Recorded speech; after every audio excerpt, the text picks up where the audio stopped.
ननद रानी, आपको मेरा आना अच्छा नहीं लगा? आज सुधा अपनी ननद के घर 10 सालों के बाद पहुंचने वाली थी।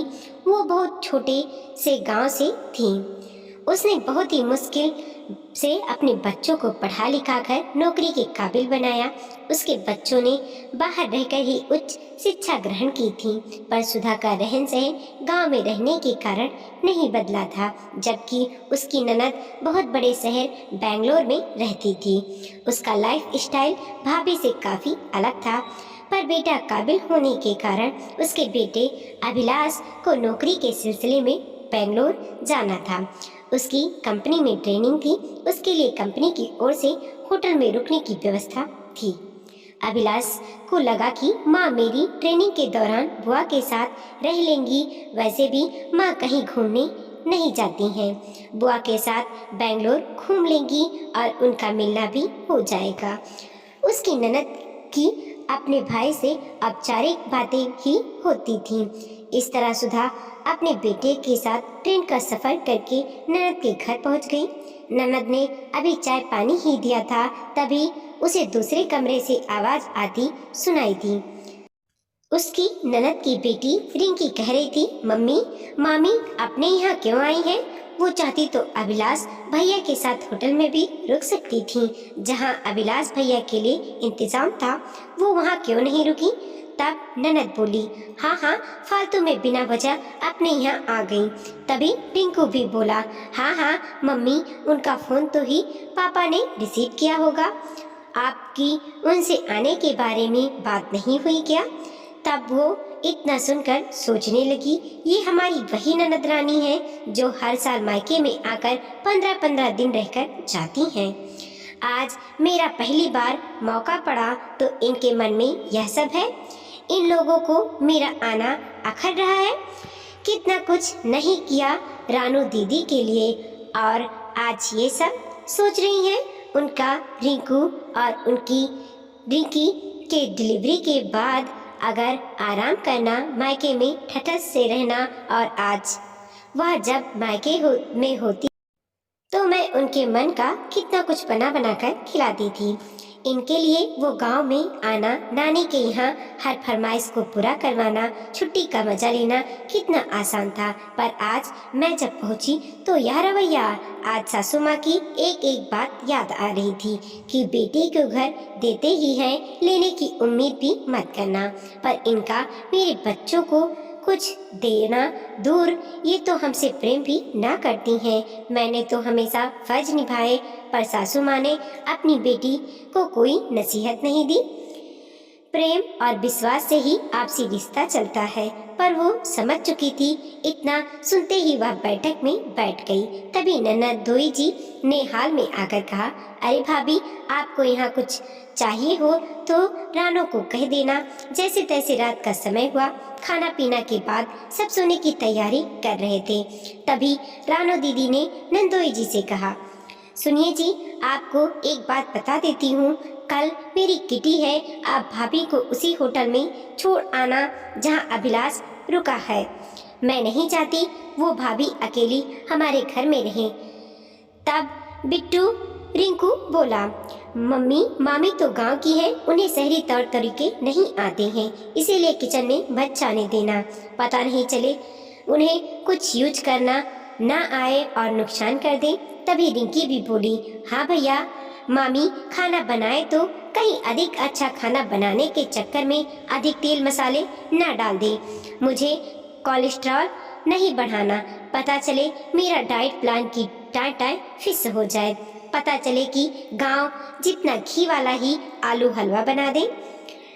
छोटे की बात अलग थी, अब मैं डाइट फॉलो कर रही हूँ। माँ, आप ही कल खाना बनाने लगना। तभी रानू अपने पति से बोली, हाँ जी, आप समझ गए ना, कल भाभी को आप खाने के बाद होटल छोड़ आना। बाकी मैं अपनी भाभी से बात कर लूँगी। अब तो इतना सुनने के बाद सुधा को चैन नहीं पड़ रहा था। उन्होंने अपने बेटे को रात में सोने के समय फोन मिलाया और कहा, बेटा अभिलाष, तेरी कल कितने बजे की ट्रेनिंग होगी? क्या मैं तेरे साथ उस होटल में रुक सकती हूँ? तब बेटा बोला, अरे माँ, आप तो बेंगलोर घूमने आई थी, तो क्यों पूछ रही हैं?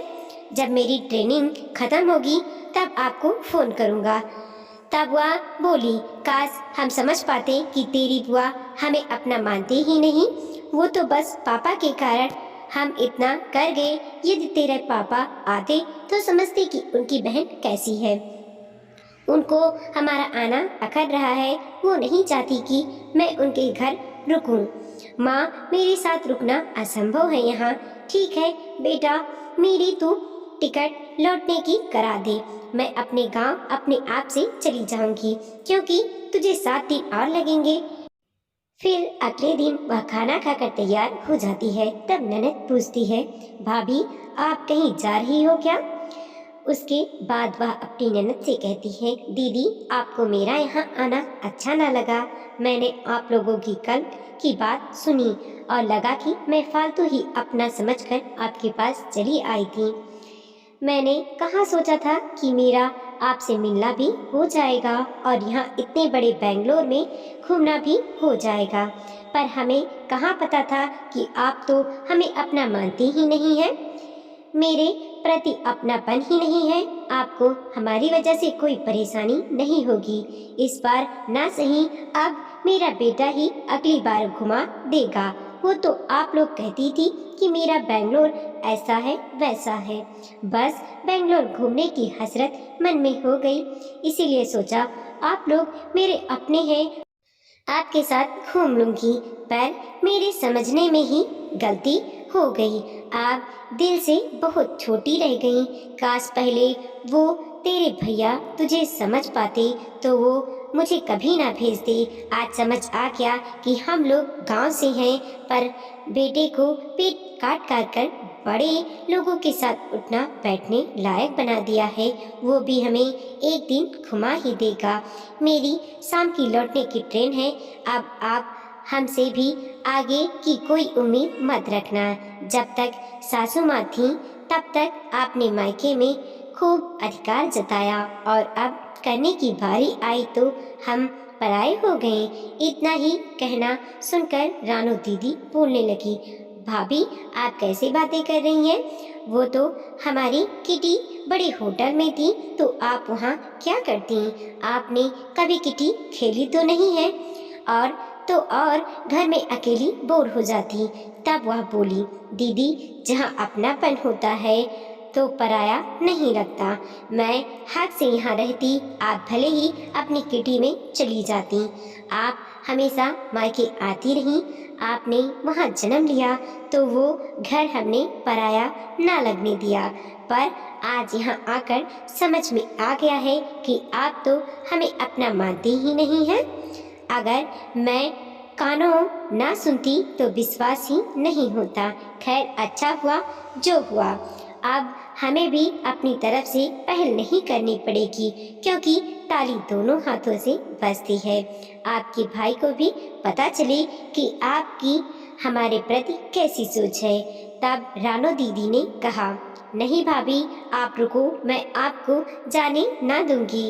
तब सुधा भाभी ने कहा, दीदी औपचारिक होने की जरूरत नहीं है। जो कहना था वो आप और आपके बच्चे के मुख से काफी सुन चुकी हूँ।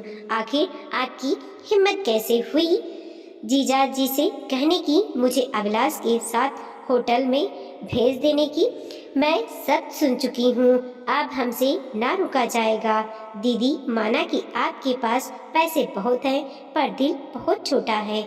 देखना पैसे ही हर समय काम नहीं आता। एक दिन देखना आपको रिश्तों की भी कद्र होगी। हमारे पास भी भगवान का दिया सब कुछ है। हमारे बच्चों ने भी साथ दिया तो शहरी तौर तरीका आ जाएगा। इस तरह वह बेंगलोर घूमने की इच्छा लिए ही गांव लौट गई और ननद ने कुछ नहीं किया।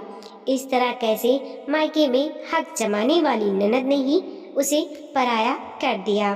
दोस्तों, अपने खास रिश्तों को सजोना ही आवश्यकता होती है, क्योंकि बुरे वक्त में अपने ही काम आते हैं।